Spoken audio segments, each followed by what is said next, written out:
Di balik jalanan yang berlubang dan sekolah yang nyaris roboh, ada satu pertanyaan besar. Kemana perginya uang negara? Padahal anggaran sudah dikucurkan, sistem keuangan pusat dan daerah sudah berjalan. Tapi kenapa hasilnya belum merata? Yuk kita telusuri lebih dalam soal perimbangan keuangan negara. Karena pembangunan itu hak semua warga, bukan hanya di kota besar. Halo semuanya, kalian tahu nggak sih bahwa pembangunan daerah seperti jalan, sekolah, dan rumah sakit itu bukan hanya tanggung jawab pusat aja loh. Sejak adanya otonomi daerah, pemerintah daerah punya peran yang sangat penting banget dalam pembangunan wilayahnya. Tapi dari mana ya dananya? Yuk simak.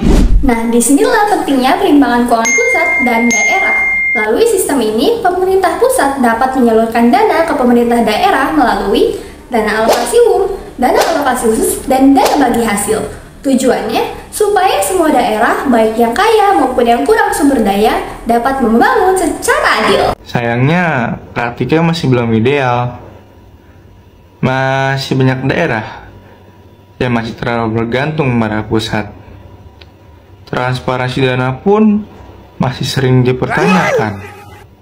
Contohnya di Riau, dana bagi hasil sawit yang turun itu menimbulkan polemik karena kurangnya keterbukaan, sehingga masyarakat dan pengusaha juga bertanya-tanya, uangnya itu kemana ya?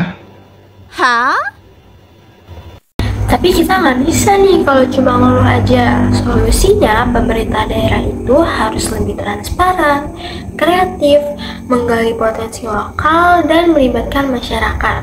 Kita sebagai generasi muda juga bisa ikut awasi penggunaan anggaran lewat forum warga, media sosial, atau laporan publik. Karena uang negara itu milik kita semua. Kalau pengelolaannya baik, pasti pembangunannya merata. Mari dorong kolaborasi antara pusat dan daerah agar pembangunan makin terasa hingga ke pelosok negeri. Transparansi dan akuntabilitas itu bukan pilihan, tapi keharusan. Ayo, kita kawal bersama manajemen keuangan negara untuk Indonesia yang adil, merata, dan sejahtera.